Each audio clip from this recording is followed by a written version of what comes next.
পরের দিন সকালে তার ড্রাইভার সোহাগ যখন বিভিন্ন ইলেকট্রনিক্স এবং প্রিন্ট মিডিয়ার মাধ্যমে তাকে এই সংবাদটি দেখতে পায়, তখন সোহাগ তার ড্রাইভার সে তাকে এই বিষয়ে জিজ্ঞেস করলে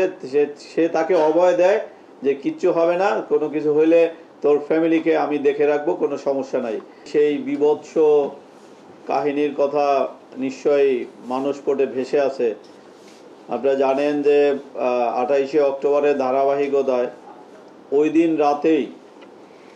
দ্যাট মিনস 29শে অক্টোবর রাত 3টার সময় ডেমরা থানাধীন দেইল্লা বাস স্ট্যান্ডে অসীম পরিবহনের অগ্নিসংযোগ এবং অগ্নিসংযোগের ঘটনায় ওই গাড়িতে ঘুমন্ত হেল্পার নাইমের সেই বিভৎস এবং আগুনে পুড়ে যাওয়া অঙ্গার ছবির দৃশ্য আপনাদের নিশ্চয় মানুষ পড়ে এখন ভেসে উঠছে। এবং সেই দৃশ্য এবং নাইমের সেই অঙ্গার হওয়া ছবি দেখলে যে কোনো বিবেকবান মানুষের এই আত্মা কেঁপে উঠবে। আপনারা সকলেই সেই ছবিটির সাথে পরিচিত আছেন আমি মনে করি। এবং অপর আহত হেল্পার, যেই তার পাশে আরেকজন ঘুমন্ত হেল্পার রবিউলের সেই পুরো শরীর আগুনে ঝলসে যাওয়া এবং ব্যান্ডেজের ছবিও আপনারা বিভিন্ন সময় দেখেছেন এবং আপনারা ব্যবহার করেছেন। এবং সেই ঘটনার, এই আগুন দেওয়ার ঘটনা এবং অগ্নিসংযোগ ঘটিয়ে জীবন্ত মানুষকে পুড়িয়ে হত্যার ঘটনার আসামিদেরকে আমাদের এসএজি বিভাগের anti legal team, illegal arms recovery টিমের অফিসার ডিসি আহমেদ এবং এসি ওবায়নের নেতৃত্বে গ্রেপ্তার করতে সক্ষম হয়েছে। এবং আপনারা জানেন যে 28 তারিখে যে নারকীয় তাণ্ডব লীলা চলছিল,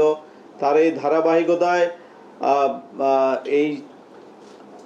ব্যাপকতা আরও বাড়ানোর জন্য যাদেরকে আমরা গ্রেপ্তার করেছি এবং এই ঘটনায় সরাসরি জড়িত নুরুল ইসলাম মনির ওরফে মনির মুন্সি এবং তার অপর সহযোগী তারই বন্ধু নারায়ণগঞ্জ জেলা যুবদলের সদস্য সচিব শাহেদ আহমেদ এবং আর এক যুবদল কর্মী এবং মনিরের ড্রাইভার সোহাগকে আমাদের টিম গ্রেপ্তার করতে সক্ষম হয়েছে। এবং আপনাদের অবগতির জন্য জানাতে চাই যে ওই ধারাবাহিকতা অব্যাহত রাখার জন্য এবং আতঙ্ক এবং নাশকতার ভয়াবহতা বাড়ানোর জন্য এই মনির মুন্সি তার নেতাদের কাছ থেকে নির্দেশনা পায় এবং সেই অনুযায়ী সে পরিকল্পনা করতে থাকে এবং তারা টার্গেট সিলেকশন করার জন্য ওই দিন রাতে এবং তার নেতাদের কাছ থেকে নির্দেশনা পাওয়ার পরে মনির মুন্সি তার সেই পরিকল্পনা বাস্তবায়নের জন্য এই শাহেদকে ডাকে এবং দুইজনে মিলেই পরিকল্পনা করে যে আরও কিভাবে এমন কোনো ঘটনা ঘটানো যায় যাতে জনমনে ব্যাপক আতঙ্কের সৃষ্টি হয় এবং তাদের যে উদ্দেশ্য সেই উদ্দেশ্য সাধিত হয়। এবং তার এই অংশ হিসাবে এই মনির মুন্সি আরও বেশ কয়েকজনকে এনগেজ করে এরকম আরও অনেক ঘটনা ঘটানোর জন্য। এবং তারা নিজে মনির মুন্সি শাহেদ এই দুজনে মিলে পরিকল্পনা করতে থাকে বড় কোনো ঘটনা ঘটানোর জন্য। এবং তারা প্ল্যান করতে থাকে যে এরকম যে বাসে যাত্রী বা যেই বাসে, যেহেতু এটা গভীর রাতে তারা ঘটনা ঘটাবে, যেই বাসে লোক ঘুমানো ছিল এরকম একটা বাসকে তারা সিলেকশন করে এবং পরিকল্পনা মাফিক তারা এই ডেমরা থানাধীন দেইল্লা বাস স্ট্যান্ডে বেশ কয়েকবার তারা ওখানে চক্কর দেয় এবং রাস্তার পাশে যে সকল গাড়ি পার্ক করা ছিল এবং প্রথমে তারা দেখে যে আশেপাশে কোনো সিসি ক্যামেরা আছে কিনা। এটা তারা নিশ্চিত হওয়ার পরেই তারা ওই বাস স্ট্যান্ডে যায়, গিয়ে দেখে যে এই বাসেই শুধুমাত্র লোক ঘুমানো ছিল এবং তারা সেই বাসটাকেই সিলেকশন করে যাতে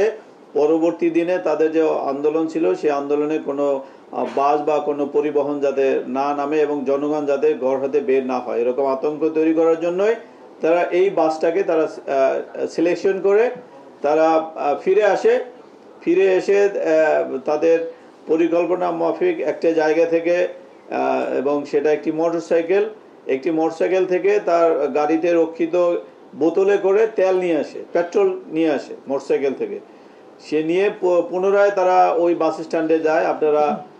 ভিডিও ফুটেজে দেখতে পাচ্ছেন যে বাস স্ট্যান্ডে গিয়ে একটা নিরাপদ দূরত্বে তারা বাস থেকে নামে এবং দুইজন মনির মুন্সি এবং তার সহযোগী তার বন্ধু শাহেদ দুইজনে ওই বাসের কাছাকাছি যায় এবং সেখানে ড্রাইভারের সিটের পাশে একটি গ্লাস খোলা ছিল। সেই খোলা গ্লাসের ভিতর দিয়ে তারা পুরো পেট্রোলটি, প্রায় 2 লিটার পেট্রোল তারা নিয়ে এসেছিল, পুরো পেট্রোলটি বাসে ঢেলে দেয়। মনির মুন্সি ঢালে এবং তার সহ শাহেদ তাৎক্ষণিক ওই ম্যাচ দিয়ে, ওই দেশলাইয়ের কাঠি দিয়ে আগুন লাগিয়ে দেয় এবং আপনারা দেখেছেন যে মুহূর্তের মধ্যে পুরো বাসটি আগুন ধরে যায়। এবং এটা রবিউল একটু দূরত্বে ছিল, সে টের পাওয়ার পরে কোনো রকমে, যদিও তার শরীরের অনেকটাই পুড়ে গিয়েছিল, কোনো রকমে বাস থেকে বের হতে সক্ষম হয় এবং তাকে পরবর্তীতে পুলিশ এবং fire service Dhaka medical college হাসপাতালে নিয়ে আসে এবং দেখেছেন তার পুরা শরীরের ব্যান্ডেজ। এবং আপনারা হয়তো পেশাগত কারণেই আমরা সেই নাইমের ছবিটা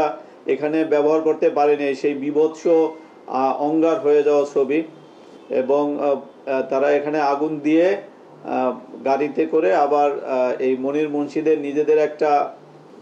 পেট্রোল পাম্প ছিল ভুলতা এলাকায়, ওই সুলতানা কামাল ব্রিজ পার হয়ে ওই রাতে তারা